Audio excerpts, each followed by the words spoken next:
everyone, my name is Johannes Partogi Purba with name today 0505 to 11. And I will tell you a story and is The Forest of Yesterday and Today by Johannes.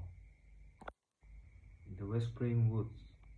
Eileen is a curious girl with a quiet soul and eyes full of wonder. She lives in a small village surrounded by hills and forests. And she spends hours wandering through the woods behind her mother's house, sketching animals and writing stories in her notebook. She loves the forest not only for its trees and trails, but for its silence, broken only by birdsong and wind. It believes it is her favorite place in the world. Today, Erin is walking deeper into the woods than usual. Her boots squeeze on earth, and the morning fog is lifting slowly. She is following a narrow path she has never noticed before, half hidden by ferns. She has been exploring this forest since she was 6 and has always believed that it hides secrets. Her grandmother once told stories about doors that lead to other places, some real, some dreams, alien in which one she believes, but something about today feels different. The air is still and even the birds are quiet. Alien stops walking when she is at a wall of heavy covering what seems to be wooden shape. She steps closer and pulls the finish shape door, an old wooden door built into the side of a hill. It don't belong here, the door and the dream. Alien stares out the door. The wood is old and moss covered, yet the silver handle locks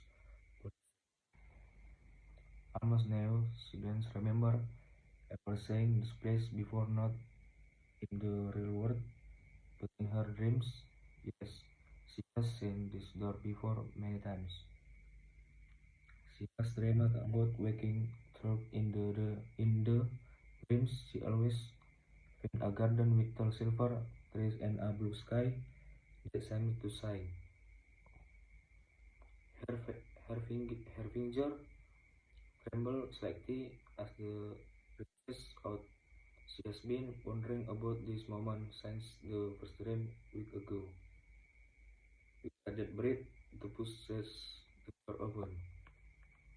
At first there is only silence, a soft golden light, then scenes of flowers, air, alien step through. Suddenly she is alone. In the familiar forest, she finds herself standing in a large garden, excited as it appeared in her dreams.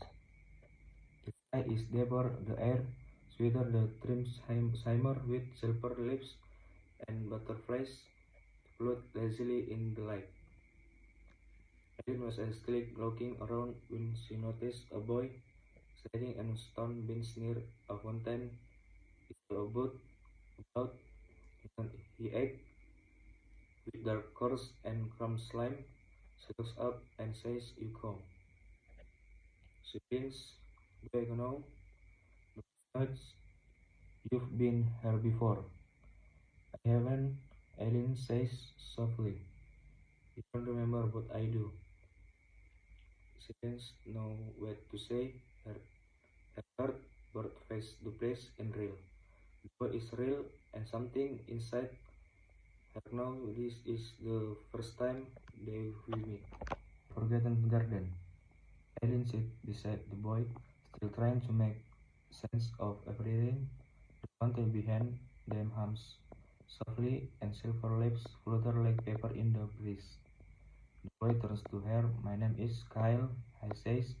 "I've lived here for a long time, or maybe I used to." Ellen frowns. What do you mean? Kyle looks down his handles. I don't know how time works here. I remember being a boy like this. But I also remember growing up. One day I wandered to far into the forest and I found this garden. I pauses when I come back. No one remember me the house I lived in West Gen. The town had changed. It, I had I've been in this garden. Everyone silence. Alien listens quietly. She realizes how familiar it all sounds. For the past weeks, she dreaming of this very place, this beach, this fountain, even this boy. She was writing about it in her notebook without knowing why. She takes her bag and opens the notebook. Look, she whispers. Kyle stares at the drawings, his eyes widen. You remember, he says. I guess I have, she says, smiling faintly. You come back. A minutes right back. Kyle nods. You had been here before a long time ago when you were very little, but you forgot. Ellen blinks, her hands tremble slightly, it all coming back to her now small pitch of memory, a game of light in a silver garden, a boy who waved goodbye and promised she had forgotten.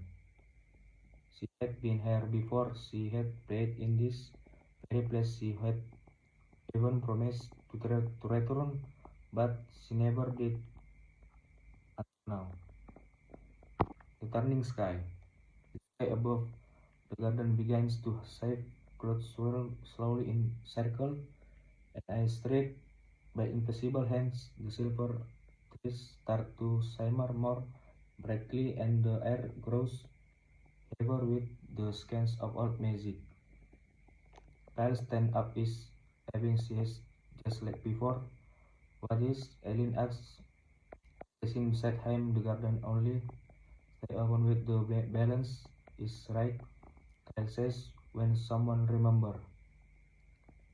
Eileen looks at him confused but I do remember. Kyle nods. Yes now but you didn't before. I waited for a long time. Every time the door opened I hoped it would be you. And now that it is, the garden is waking up again.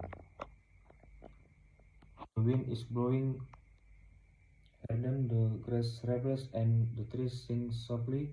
Eileen holds her notebook close to her chest.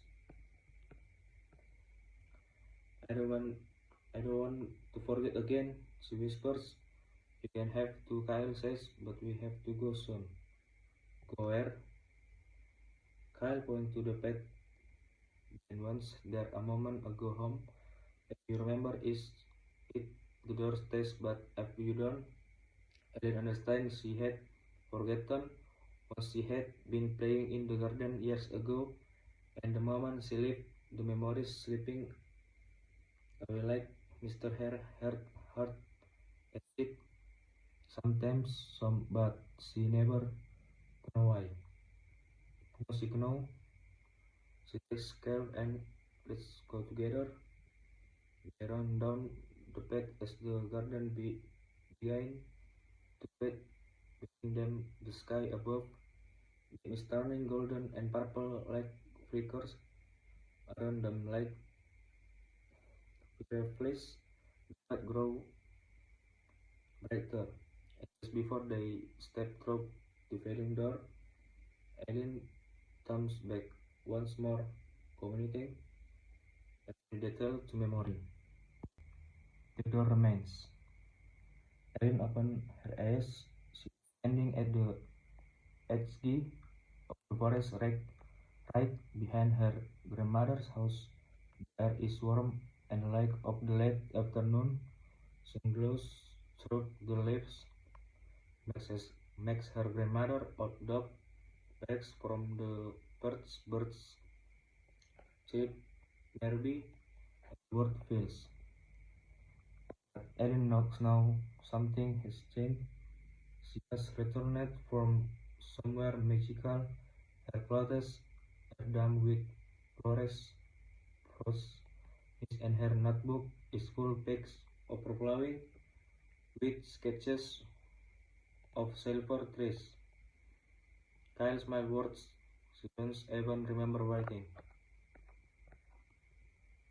She walks back to the porch, Max wagging his tail beside her.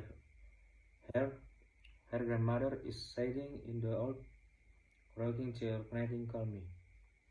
Did you go for your work there? She asks. Ellen nods. Yes, I found something beautiful. That night, Ellen sits by her window.